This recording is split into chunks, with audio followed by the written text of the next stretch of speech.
Abakulisitaayo bagenze mu bungi mu bimuli bya Lutikko Namirembe okwetaba mu lukungaana lw'enjiri olwa buli mwaka era Omulabirizi Luwalira lwasembyeyo okutegeka nga tannawummula. Kubaddeko bannaddiini abakungu okuva mu gavumenti eya wakati abakulembeddwamu Kaliisoliiso, Betty Olive Namisango Kamya n'abalala. Omubuulizi omukulu abadde omulabirizi wa South Ankole Nathan Ahimbisibwe nga awadde obujulizi ku Katonda byazze amukozesa okulina okumufuula omulabirizi kye yali tasuubira.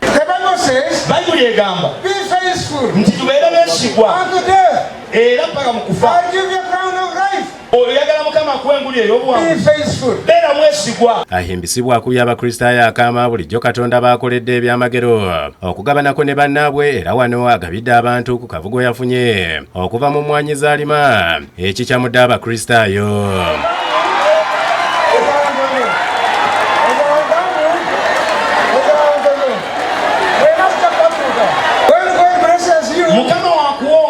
You bless others. And when you bless others, God blesses you more.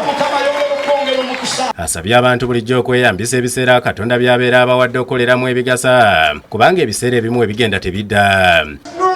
Manya omulimu n'eddimu okole kubanga byebiro. Omulabirizi w'Namirembe Wilberforce Luwalira ne Maama Faith Nakitende we basinzidde okusiibula abakulisitaayo oluvannyuma lw'emyaka 14 nga baweereza kyokka ne yeekokkola abaamuyita embwa nga yakafuulibwa omulabirizi. Asibye n'ekkola y'amaanyi ennene eva ku buno obutonotono. With a big collar, forget about the small ones. N'abuuza ekibuuzo oba yamanya nti ono ali kumpi awo. And he asked a question. I don't know whether he knew that this person is. N'agamba nti naye bandireese abantu. And he said, but they should have brought a human being. Embwa. But even this dog. Kakati n'etuula.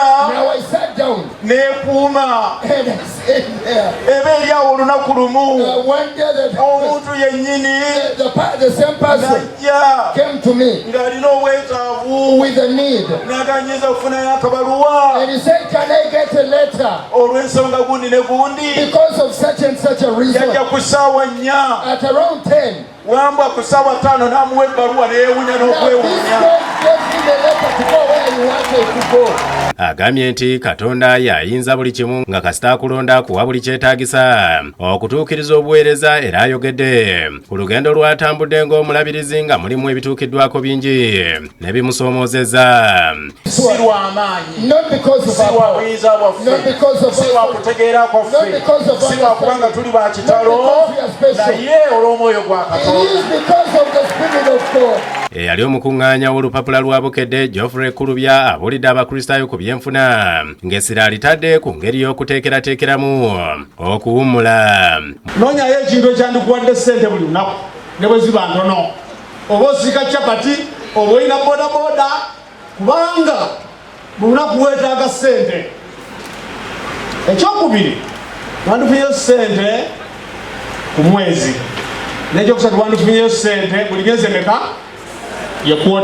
Mu lukungaana luno abayimbi ab'enjawulo okubadde n'abaana b'amasomero bayimbidde Omulabirizi Luwalira ennyimba ezimusiibula n'okusiima obuweereza bwe.